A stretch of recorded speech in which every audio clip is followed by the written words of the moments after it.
Now let's go over this process one by one using the advertising data set. So the first thing that we have to do is to prepare our data. So we have initially a data set of 200 samples. And the first thing is we have to divide it into the training and testing, because it is important to assess the accuracy of the model. And it is important that you have to test it on unseen data. Okay. In other words, data that was not used to fit the model. Okay.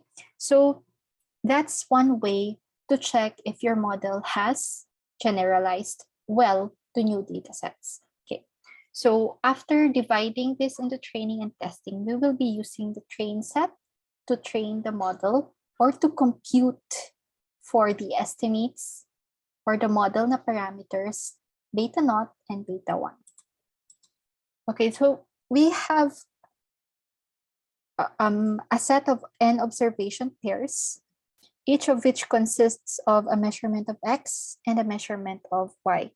In the advertising example, this data set consists of the TV advertising budget and product sales in n is equal to 200 different markets. So we can see here an observation pair of x of 1, of x and y. In other words, the TV and sales, and for 200 different markets.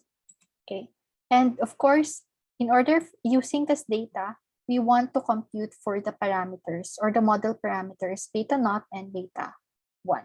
Okay, the first thing is we have to compute for the mean of the response or the label y, and then when we must also compute for the mean of x or the TV, our predictor, and then we want to compute for the beta 1 and the beta naught coefficients, okay, using the data itself.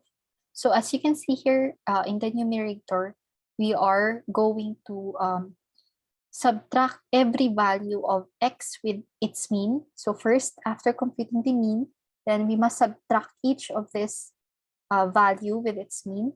Similarly, for the y sales, then we must also subtract each of this value with the mean of y. Now, we will take the product of this column, these two columns, and take the sum. That will be the numerator. And for the denominator, is that we simply have to take the square of this column, which is the difference between x and the mean.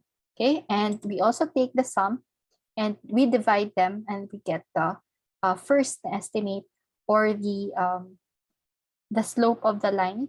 And in other words, the slope of the line also refers to how steep the line is. Okay, so now after getting the beta naught 1 or the slope, then we can already compute for the intercept. So the intercept may be computed using this. We have the y bar minus, or the mean of the y, minus the beta 1 estimate times the mean of x. And we get the intercept, and we have these values. So just a reminder, this were computed only for the train set. Okay, and now we have this parameters 7.13 and 0.05. Okay, so after which we have already solved for these parameters, we can now plug it into the regression equation. We have now the 7.13 plus 0.05x. So in the advertising data set, we are going to predict the sales with this regression equation, the 7.13 plus 0.05 with PV as the x or the predictor. Okay, and we can see it here. We have, let's see, this is supposed to be the y, not the y hat. And then what we do is simply multiply each of the y values with the beta 1, the estimated na beta 1, and then we add that to the bias. Okay, and we do that for every other na y na values. Okay, and now after getting the predicted values, going back, what does it mean when we have this regression equation, by the way? How do we interpret this regression equation? So what it means is, suppose we have a budget of $1,000, and it means that it is associated with selling approximately 47.5 units more of the product. So you simply have to plug in $1,000 here, and you achieve, you will see that you will sell approximately 47.5 more na product. Okay. Now, after getting the predictions, we must assess whether the predictions are good enough. And we can do that by computing for the error. So the error, as you can see here, is the distance between the actual data point and the predicted. This is the regression line, and we can see the distances between the data points from this regression line. So the closer the data points to the regression line, that means that the errors are also smaller. Okay, and we must look for that line such that we minimize the errors. So what we do here is to compute for the residual sum of errors, wherein we compute for the error for each of the data point. Okay, and then we take the square of this difference. We take the square of this, and we add all of the squared na differences, in which we term as the residual sum of errors. So in here, we simply plug in, or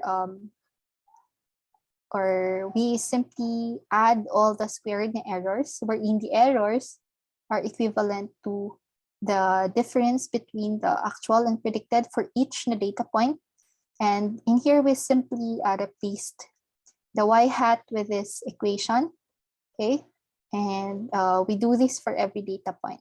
Okay, so after computing for the error of all predicted na points, we must compute for the cost or the loss function of the predictor. And one of the common metrics is by using the mean squared na errors, which is basically just the sum of the squared na differences between the actual and the predicted.